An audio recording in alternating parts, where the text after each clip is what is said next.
Sijal. Hello, hello. Thanks for joining me. We are here with Sijal Nasralla, who is with the Kairos organization Fellowship. and the Hmm. fellowship. Yes. Hmm.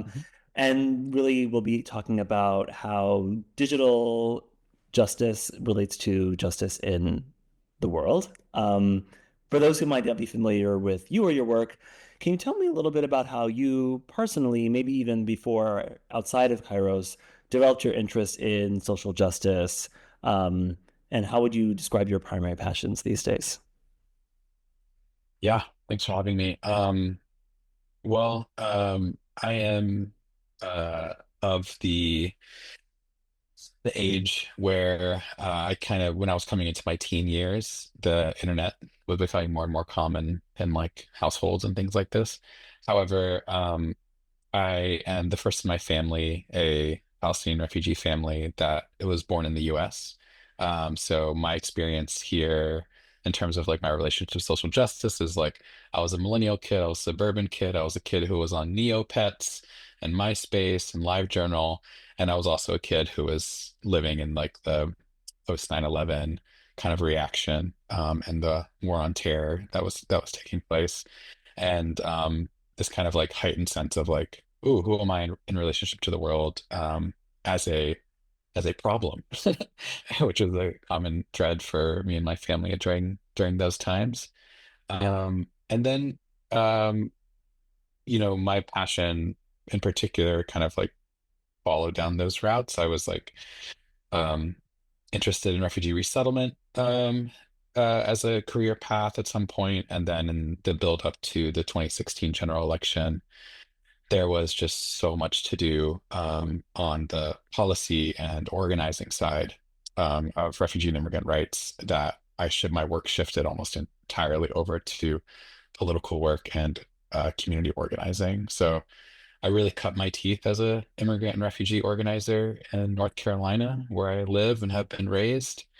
Um, and over the past, what is it, almost 10 years now, since I started, my work has gradually over time shifted more and more into the digital terrain, as a realm, as a place that people are and exist, where we can do our best to break out of silos and reach new people and build our movements. And a lot of my work, almost the entirety of my work that I do today exists in the digital realm and trying to reach new people on emerging platforms. Awesome. That's what we'll be talking about. I love to just hear people's personal connection to the work because everyone has a different relationship to the social, which isn't necessarily political. And so just understanding your background is super helpful for understanding what motivates you in the work. But I am curious about Kairos. I understand it was formed in response to activism and relationship to activism, um, and specifically a moment where social media actually was kind of like emerging as that really robust key space for sharing narratives and getting people on the ground moving. So can you talk a little bit about how and why you joined Kairos? Yeah, it's Kairos. It's fascinating to be back at Kairos. So I was actually a fellow within the Kairos Fellowship in 2018.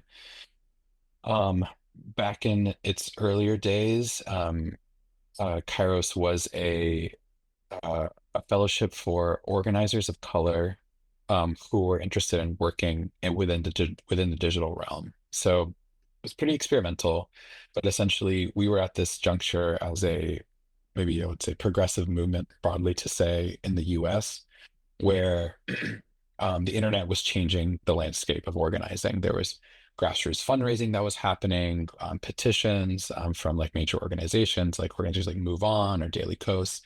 The digital economy of like information and how we move each other into action was increasingly becoming shaped by the digital terrain, and there were not um, in many ways organizers and particularly people of color within that space. So Kairos Fellowship was recruiting people in its earlier stages to join the fellowship to help kind of shape how we're organizing in that terrain. And that's when I came on. That's how I kind of learned the ropes of, in many ways, what looks like marketing in terms of online organizing, how to how to grow your lists and email market to individuals, how to run ads, how to uh, pitch viral petitions across multiple platforms that, and then leverage your lists for power and deliveries again, for public pressure against, targets.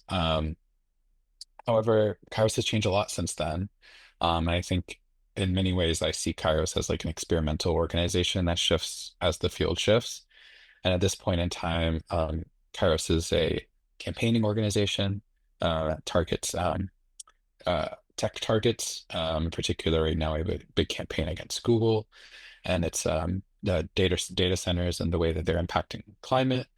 We have an organizing department where we build capacity with grassroots organizations around the country to hone their skills around how to organize in the digital train.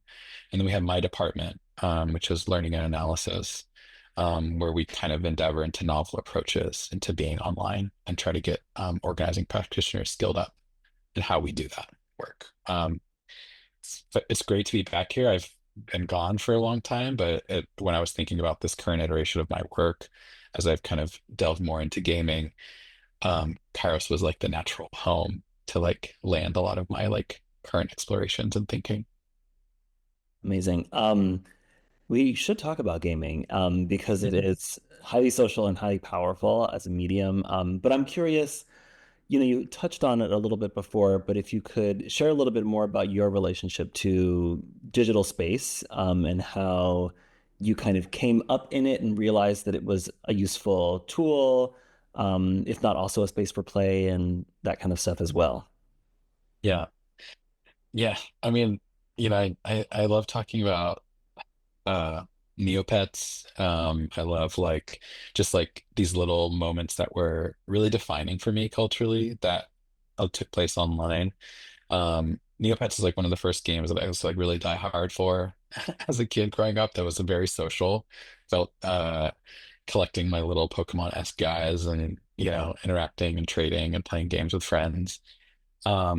Also like when I was in high school, I had a MySpace and I've been an artist and playing in bands for a long time. And the DIY movement for punk musicians on MySpace was huge. Like Mhm. we would book tours, share resources, host each other, find ways to like feed and care for each other entirely through MySpace when I was in high school and college. And like um that was a huge defining experience for me.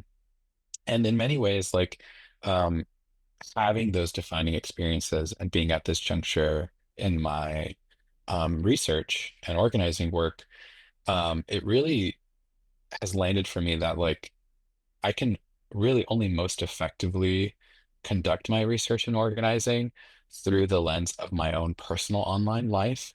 I can't really go into the spaces in which I go into, the chat rooms or the subreddits, or the in-game lobbies or matchmaking representing Kairos Fellowship, right? Like I'm going in as me, my handle, which has been Pita Bread Face since 1995, AOL Instant Messenger, which is a handle that was inspired by the Nickelodeon sketch comedy show, all that. Hmm. There was a character called Pizza Face, and Nice. I was like, I love pizza face. My favorite food is pita bread, so I'll be pita bread face. So my work right now is really titled and driven by that relationship to the internet. And I my project in itself is called Pita Bread Face is Online. It's the how I publish my experiments and share about what I'm learning. So Yes. I love this idea that like social media,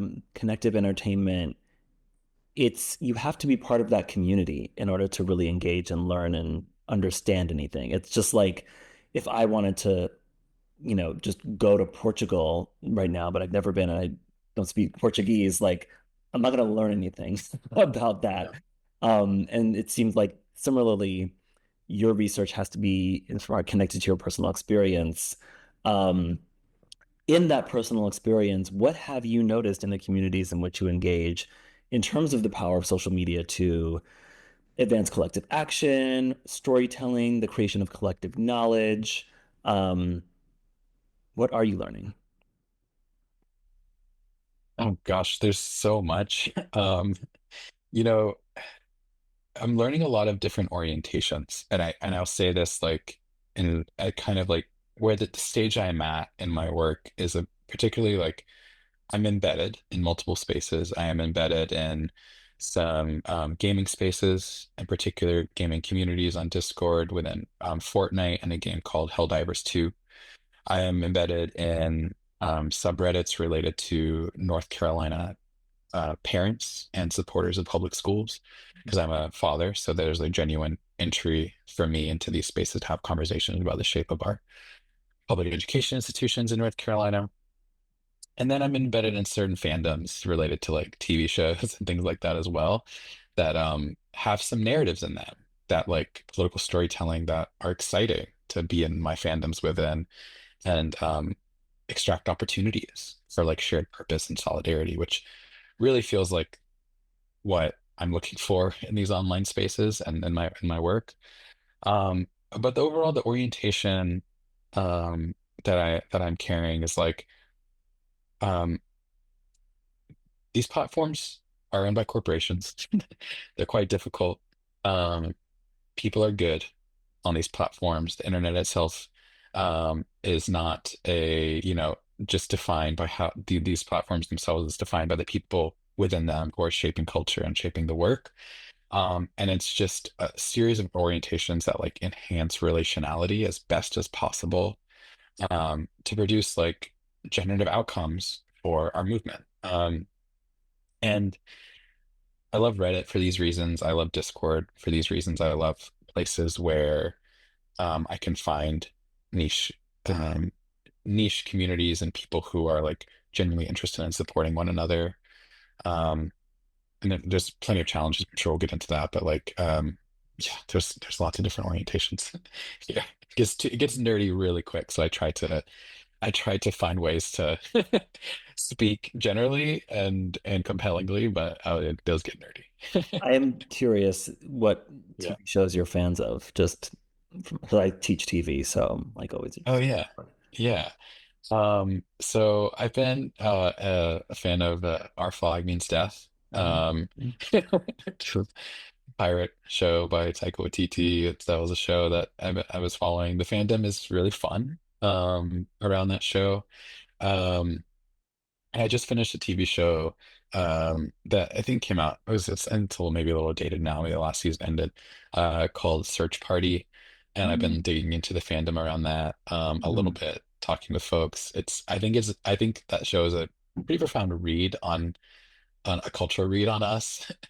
Um, and then the last thing is the Dropout TV fandom, this which extended from the College Humor YouTube fandom.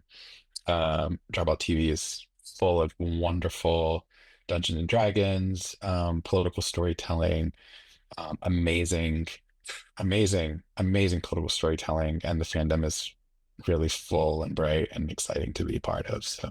Well, that's exciting. Yeah, I had one of my teaching assistants tell me that I need to get back into what had become of the College Humor, which is Dropout. The only I had heard of the Dungeons and Drag Queens. That's kind of like how Yes. that intersections. I played Baldur's Gate 3, and I do love drag queens and Drag Race, and so the algorithms found me on that one, which I thought was a brilliant idea on their part. And so then he was like, "But there's like a whole network," and I was like, "What? Oh my God, that's wild!" So Yeah. the fact that there's a fandom is pretty exciting. I mean, a lot of the things you named are, you know, kind of cultural products that are necessarily heterogeneous and bridge communities that might not in real life connect by age, gender, race, sexuality, almost certainly geographical space, if not even just bounded by the US, but globally. So I can see how these spaces can be quite exciting because you're actually finding a mutual connection in something that you love with people for whom, if you met them on the street, you might be like, I don't know if we have anything in common. You might not know like where to start or like how to find that point of connection. And when you have that point of connection of like, oh, we love something together, it opens up the door, it seems, to potentially other kinds of conversations. Oh, yep. Yeah, we're using this language and kind of the organizing practice that we're doing. It's belonging before belief. It's Mm. like the pathways, and I think in particular we're interested in getting outside of the bubble, the information silos, the partisanness. Like in our organizing work, it is clear that if we give a partisan message, we get a partisan audience, and that is not conducive to the kinds of work that we need to be building, especially at this stage in our political structure and under this administration, where we are needing to unite kind of better than ever before around like a loose, accessible pro-democracy movement. And it's fascinating to be like, will that happen through the dropout fandom? It's like, it's like, will that happen through those who watched Our Flag Means Death, or like, or who play this video game? And the where we used to organize with political agitation, now we're looking for belonging, fun, and intimacy. The parenting stuff is fascinating on these regards and online spaces. Disability justice, fascinating in these regards. There's so many resources people are reaching out to, supporting each other. Common experience. Like, what is that common experience that creates belonging? And then how do we create a meaningful and genuine cadence into shared purpose, love, solidarity within these spaces from there? That's the thrust. Yes, I was speaking to on this podcast Deepti Doshi of New Public, and they were talking about their core kind of data point that they think about in their work is the erosion of social trust, particularly in the United States. And I think that also correlates with like loneliness epidemics, right? And so, how do you get someone to believe in a system that's kind of this abstract thing as an organizer when you haven't connected with them as a human and they actually might, that's really what they want deep down. Um, and it is through finding the things that we love and already agree on, right? Yeah, Where we can maybe start to heal some of the deeper wounds that aren't partisan, right? right. I can think about in this moment so many institutions, programs, resources are being attacked and eroded. And if you're in a Reddit, you know, Discord, you might be talking about this character on this TV show or whatever. But then you might also say, I've been watching this show a lot because I just lost my job or I just lost my funding or I just lost my healthcare. And then you have people responding to what you said about the character, but also like, oh, I feel bad for you. And like, oh, if there's anything I can help. And someone might say, well, this is maybe why that happened. And then you, oh, okay, that there's a political thing here that maybe I wasn't considering. And I'm open to hearing it because you've first shown care towards me. Yes. Do you see like real empathy connection happening in these spaces? Yes. Yes. The actual kind of um intellectual seed for what prompted this whole project was a Fortnite community that I was part of. Fortnite is, many people know, is one of the most popular games in the world. Many people A haven't, many of my peers have not played it, but it lot of my says, students have. yeah, right. Yeah, close to 300 million people play it globally a month. And I was part of a small Discord of people who were a part of a, a particular podcast fandom who played Fortnite together. And uh, I started playing. It was fun. Folks from all across the country. Um, we started having private server matches. Many of those folks were entertainment workers and writers in Hollywood. And so when the writer's strike happened, I think it was in 2023 in Hollywood, the uptick in the amount of hours people were playing increased and it started getting more fun. And then I remember the last time I was on, it was shortly after the Hurricane Helene um, disaster here in North Carolina. And I popped on. I was like, had a little bit of spare time. I hadn't played in a while. I was like, hey, I want to like hop into a match. Immediately, people were just like, Peta, where you been? How are you feeling? How's it going? Like, how's it going over there? It's like, oh man, like I forgot y'all care. Like, I mean, yeah, I had been on and off for a while, and it's like, oh, the impact of like, y'all are really checking in, and we're having great conversations about like how it's been, like how we're hearing, how's FEMA showed up, what has that looked like on the ground. It's been, it's always represents itself. There's so many opportunities to like to practice that trust and care for one another once we were having fun and connected. Yeah. I am curious how, Kairos has dealt with this, and I understand that there's something about the model where you share learnings with organizers, folks who are doing activism campaigns, and but you're also trying to learn from them as well, is my understanding. So I'm just curious, like, um, is this experience like something that you're seeing across fellows or across other case studies or things like this? What are other people experiencing, doing, etc.? Yeah, that's a good question. You know, we do, yeah, we're particularly in a capacity building kind of moment. I think, and we do trainings and we have, um, host convenings and have collective spaces where we bring in state-based organizations and grassroots groups into our network and we build relationships with them. We learn from each other. Um, and I think in many ways the commitment that we make to grassroots group and the kind of transaction that happens between us is like we're here to help build strategies and powerful new trailheads for their organizing online. And we're here to learn about actually what are the conditions like. And this is, I mean, many folks at the organization live in different parts of the country. We're a national organization.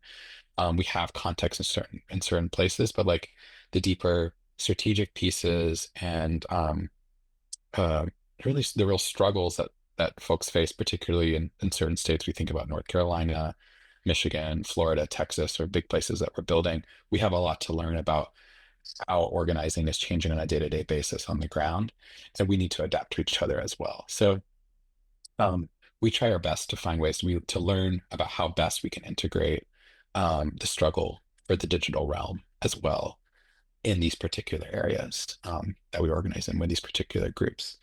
That's I think the major connection piece for us. I like that there's this kind of place-based notion, where it's like, yes, we're talking about a digital realm where you show up as a username, but you are an embodied human in the world and you're really there to sustain your human life, right? And so um, there's this connection between the digital and the local and person that I think is really essential when we think about any formation of solidarity as it relates to social media and technology. You mentioned that a lot of your work is thinking about tech and the problems of that, which I think people forget is also deeply local and material. Like you mentioned with data centers, right? There's these like Yes. very immediate environmental impacts of tech, in addition to the fact that they employ people and they shape how we connect with one another, which shapes our world. So this kind of brings me to this question of like, what is the problem that we have with tech right now, or the many problem, one problem? There's many problems, I'm sure. What are these problems, and what are you learning about from folks who are organizing that they're grappling with? Yeah. I mean, I'll be honest, this is particularly the work of like the organizing and campaigns within Kairos.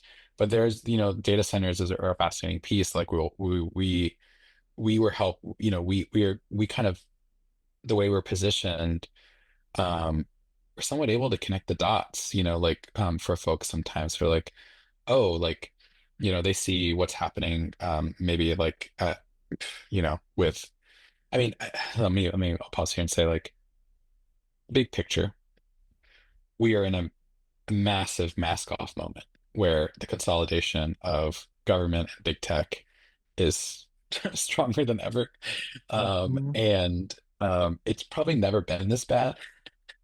And um, any sort of presumed benevolence that could have existed towards our brands like Google or Microsoft and, our do you, or an Apple and Android kind of guy, like it no longer is like pretty clearly most people can kind of like, maybe one or two degrees separated from knowing that like, oh, like this does not work for us, almost in a similar way that they have anguish around our governing systems or and policies. Um, and then we have these like really precise, moments where it's like, oh, a partner in Michigan's or a group in Michigan that we work with, their base was affected by a power outage caused by a data center. And some of the members of their base had medication spoil because of the lack of power, Mm. because of the surge related to the data center. And we put those pieces together, and then we're like, what are we doing at the local level? What are we bringing to the county or to the city office related to this particular issue? And then it starts clicking in a deeper way. And I think we believe at this point it's only the this relationship between tech, the internet, and what we see as like the fight for our democracy in this country is becoming more and more the inextricability of it all is becoming more and more apparent um, to people across the country. And we're just have been here in that space for a while, and we're trying to find the best opportunities to take action and like seize power where we can. Um, yeah, I think scholars have been ranting about this for a long time, the dangers of tech, from the physical impacts to the ways that algorithms organize information and social Right. connections that might cause social division, to the ways that those companies have eroded some of the other institutions like journalism and the press and maybe now entertainment media, and made us less informed and less connected culturally. So it's like you can kind of like pick some aspect of society. Tech is there, shaping it in subtle and some often not so subtle ways, in addition to them all standing behind a someone who at least aspires to be an authoritarian, if not actively acting as one in the moment that we were recording this podcast. So, in some ways, ask about the problem of tech is to ask about the problem of democracy in a lot of ways. What challenges do thinkers, organizers, cultural producers interested in telling stories that are shaping our democracy on social media, through platforms, or in this digital economy in general face? If that's a question you think you can answer. Yeah, yeah, yeah. So yeah, we have an uphill battle on many levels. On one level, for folks who think about narrative and think about it, I mean, my relationship to understanding narrative is from a political standpoint, and from what I gather and know of that is that the narratives that we hold to advance, broadly speaking, social justice um, are um, harder to build than the deeper ingrained narratives of individualism, meritocracy, racism, kind of caste, so to speak, and who is human and who is not, and in quite a sober way. So, but we are also on many levels um, at a stage where we have more traction than we've ever had on a narrative level. It does feel this way. We have more points of agitation and inspiration to pull from than we've ever had before. Um, and um, even if we do not have the same level of power, we have to break the spell of perceived power that maybe mainstream narratives have within the information and digital ecosystems, right? Those are huge. We see already, like, I mean, an example of this is that the culture wars, the right is extremely effective at picking populist fights. They back it with real money. They back it with the real messengers. They move it up across a diverse array of platforms. And it feels like sometimes someone here can say something, and then next week there's someone at a school board meeting repeating the same talking point. in a small town in Tennessee, and it's like that that quality of the information ecosystem, we're not quite there yet. Um, the institutions of love and solidarity and the narratives that we need to build those kinds of things in digital spaces are hard to grow. There's also a profound sense of um, apoliticism in digital spaces, which goes back to the point around belonging before belief. Like leading with politics is just icky for people in these spaces. So it's like you have to kind of like, find creative ways to pull on the narratives without being overt, and then a lot of digital spaces that that we're in aren't inherently pluralistic. They're pretty one-dimensional. Like pluralism is hard to find in a fandom. Like fandoms are like, we're here to talk about this show. We're here to talk about this game. Even if the game has narratives or lore around it that are so tied to our lived reality, or like war or politics, it's hard to pull people out of that and be like, listen, like this is galvanizing in some way. There's a lot. In particular to that particular point, I play a game called Helldivers 2. It's a anti-war satire game um, that is basically Starship Troopers. It's all about parody of the propaganda behind US-led invasions and war. And the game is massively popular. The Reddit has 1 million people, the Discord has 1 million people who play it. And even in the lore chats, I get people who are like, yes, it's clear, like, this is a parody of fascism, and it really looks like our world, but please stop talking about it, And so it's quite challenging. So Yeah, we've had a lot of mainstream, well-financed anti-fascist narratives. It's actually quite common. It's like kind of almost every superhero movie in some shape or form, every sci-fi dystopia is like some kind of plutocratic, corporate-controlled thing. Disney's Andor is an anti-fascist story.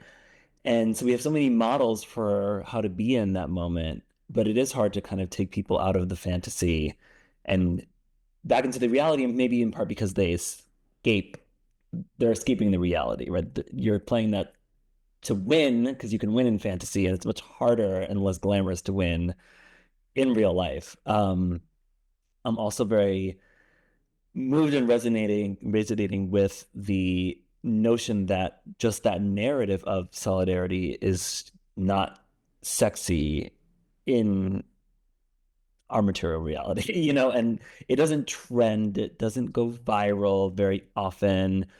What seems to spread is, this is who I am, this is who you are, either as a joke or as, various forms of extremist speech.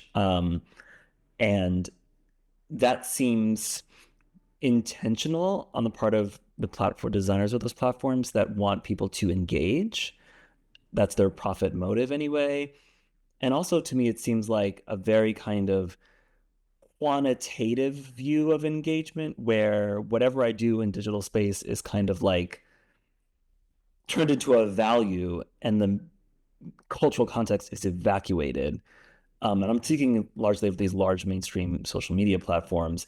What's interesting about Reddit and Discord, and I think that's why you keep talking about them, is that those are human moderated more often.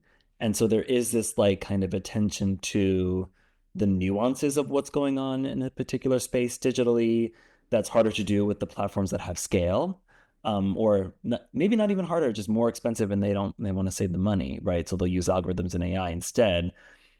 Um, so I'm fascinated by human moderation, and it makes me think of the question of how can we develop, practices and protocols, or what are the new platforms that motivate people to share stories and knowledge in a fracturing media landscape?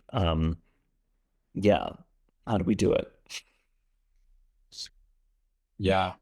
yeah, yeah. The oof.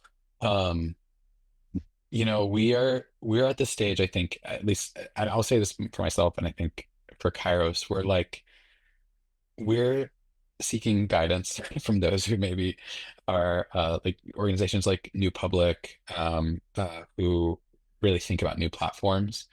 We're still in the phase of we haven't fully um, um, put the effort in with the existing platforms um, kind of argument, um, which is it's a kind of like a it's a kind of a tension right now. Like, do we leave Meta? Do we get off Substack? Like do we um, uh, or do we create something new? Or we pile onto Blue Sky and like see what happens and like um, yeah, I think in this regard, it's like we're developing practices within the platforms that exist. Reddit and Discord are really compelling. Blue Sky is also compelling for different reasons. But as organizers and those of us who need um, right now gateways into um, um, accessing power building opportunities in digital spaces, we have to use what's available to us. And that's kind of orientation, mostly out of a sense of accessibility to what we currently have and where people are. And so to speak, like, like even with the TikTok ban, and people going over to Red Notes, like it was a fraction of the amount of people compared to those who still use that, who use TikTok. And yeah, and these, they're all imperfect, all not ideal in many ways, but human moderation is a key piece. Customization is a key piece. I wish we had security on these platforms in a different kind of way, especially given the context. But doing the best with what we got, and piling on the new opportunities as they arise. Do you notice anything that traditional on the ground kind of organizers are doing?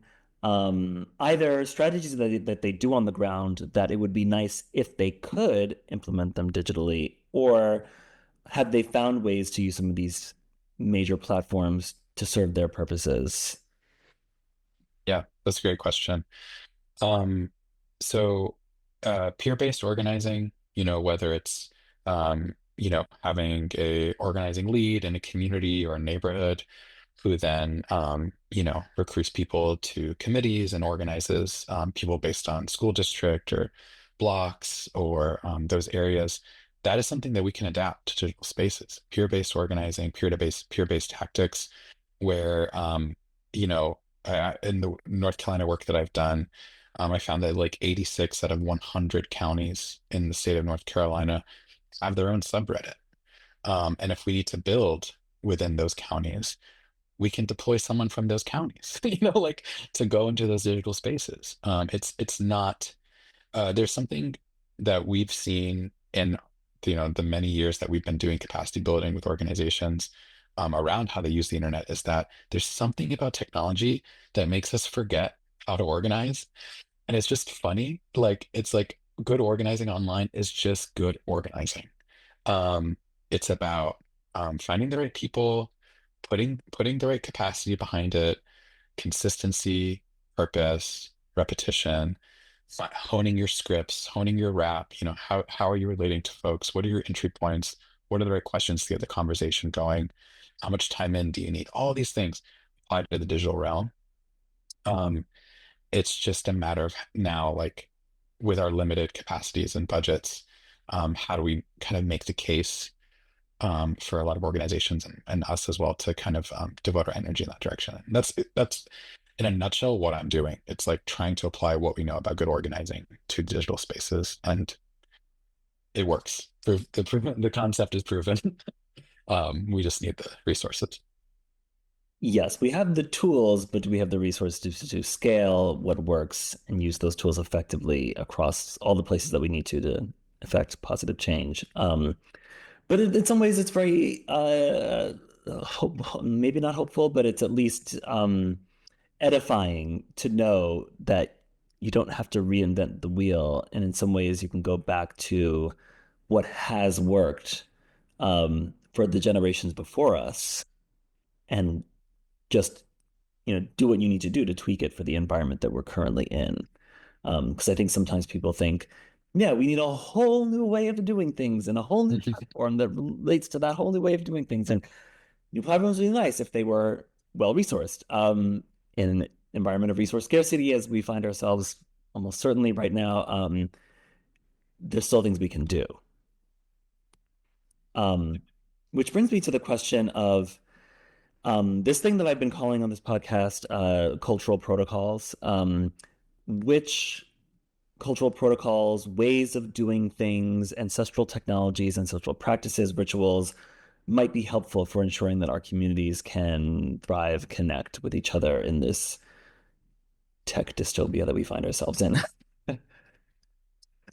I love this question. Um, I, you know, I think a good response that I have is don't know entirely. It's a beautiful question, but I do know the virtues.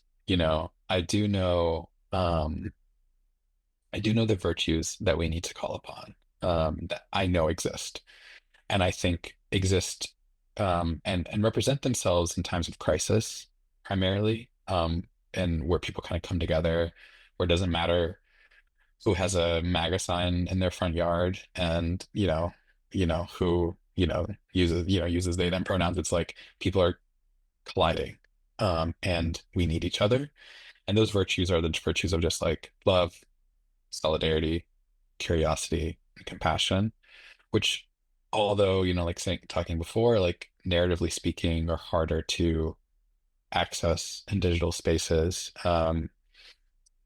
these are the virtues that we need to institutionalize. And that's the work. I think that's really where it is. And I am fascinated by the idea of mutual aid. There's like some of those active groups on Facebook, which still remains to be um, the most populist platform of social media for many people, are like buy, sell, trade, or free cycle groups Mm. on these platforms. They're ones that have profound relationality and sentimentality and care and um, mutuality built into them. They are transactional, but they are connective, and I'm just interested in that. I'm really interested in that. But I don't have the answers. I'm not sure. I'm not sure. I mean, I love that you said curiosity. I think we forget how important that is. I think folks across the political spectrum forget how important that is. And it's something that doesn't come naturally to everybody, but when you get into the habit of doing it, you realize how many dividends it pays off. And I'm talking about dividends not just economically, but more importantly, culturally and socially and spiritually, like in terms of the way that once you start getting curious about someone else's experience, it pulls you deeper into your own experience. And then you have that empathy for whatever they're going through. And that's the foundation of connection and that love and solidarity. I think about, I love that you mentioned Facebook Marketplace because there is a certain kind of like sophisticated media leader that thumbs up their nose at Facebook. I don't sign into Facebook anymore. But I teach social media and I look at the studies from Pew, and Facebook is still, outside of YouTube, I think the most commonly used social network in the country. And um, Facebook groups can be really powerful sites for local organizing, although you're dealing with forms of algorithmic moderation, whether people actually see your posts that you're not dealing with on Reddit, et cetera, or at least not as much. But also, I do think about the marketplace. I feel like I saw some headline recently that like Facebook Marketplace had like outstripped some big site. I don't know if it was like Amazon or like Etsy or something in terms of the amount of transactions happening on there. Um, and a lot of it's not even transactional. Like you said, it's also barter, right? And Mhm. when people are giving away things for free, it's like you're kind of doing someone a solid by taking it, but you're also they're also doing you a solid. And so there's already this like exchange. And I've done this once where I gave away something on Facebook for free. And, in the, if you're, especially if it's a big, heavy item or whatever, you've got to get it out the door. You've got to help each other, right?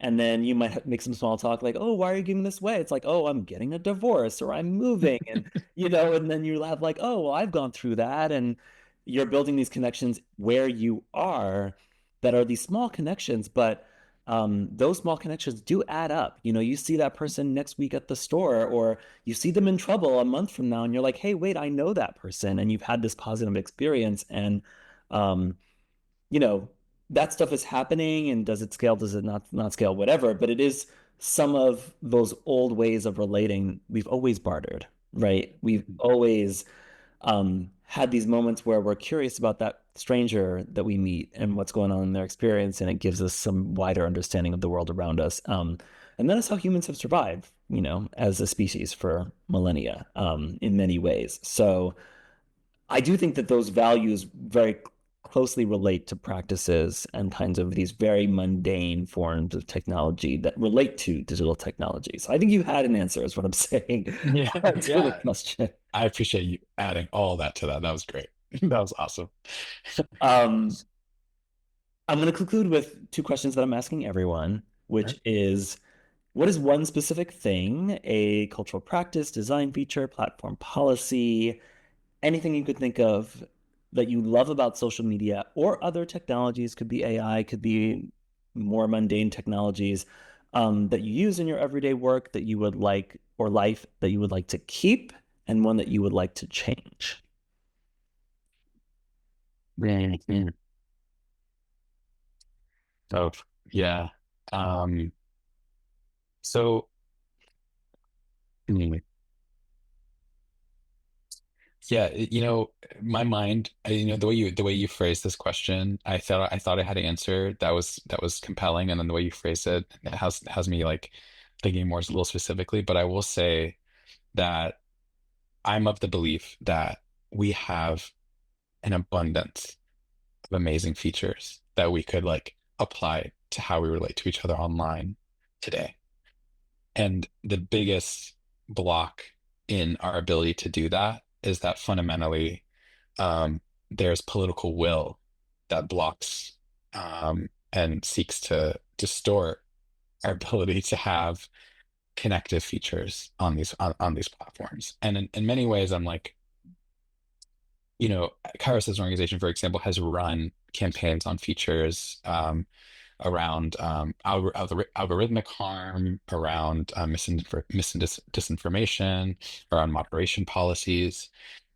Um, and what we keep coming up against, in particular in this moment, is just like, oh, like especially with the consolidation of big tech and social platforms and, this administration, is that, we don't have the policies in place that can help us, build out these features that work for everyone. Um, One of our like slogans as an organization is until tech works for all.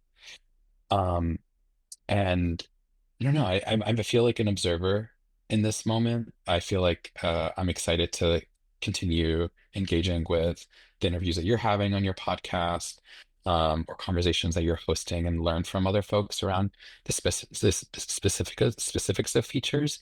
But I'm really fascinated in like, what can we do in the same way that like people think about like, oh, like the carceral system isn't working. It's like, it's not that it's not working, it's that the thing is intended to do this. And with technology, it's a similar structure. It's like these things are inadequate, not because like there isn't the intelligence or desire to transform these institutions. It's that we don't have, any sort of democratic lever to co-govern these spaces. And I think that's the work of Kairos fundamentally, is to, create the, political conditions where we can co-govern, our social medias, where we can have some democratic feature within them. This is why I love the spaces that we can moderate with our peers and friends, and those become robust and thriving. Um, but we need that at mass scale. We need that at a scale that's not just about the individual company and how that's democratically handled, but the internet as a whole, as a public utility. Like that is kind of like our pie in the sky. So I don't want to, I hope I didn't, kind of like, I don't know, mess with the question, which was a really beautiful question around this just a specific thing, but really like that's where our head is at. So that's where my head is at. It's where a lot of people's head is at. I've gotten a lot of that answer on this Okay. interviews. I have had some people name specific things, which is great. But I've also heard a lot of just like kind of need to decommodify the whole thing. And like, as you said, then they become kind of experiments in democracy. Not like passing bills in Congress democracy necessarily, though maybe, but also just like how do we become civic participants in our communities with the people that we care about, communities that were bounded by space, but also bounded by interest and things that we love. So yeah, I think that, structural, I think people are getting the sense that like it's kind of giving structural overhaul, and hopefully we can get there. One day, if Yeah. ever. But yes, thank you so much for taking the time to speak with me. I really appreciated it and learning about your insights, and I look forward to speaking more in the future. Thank you so much. It was great.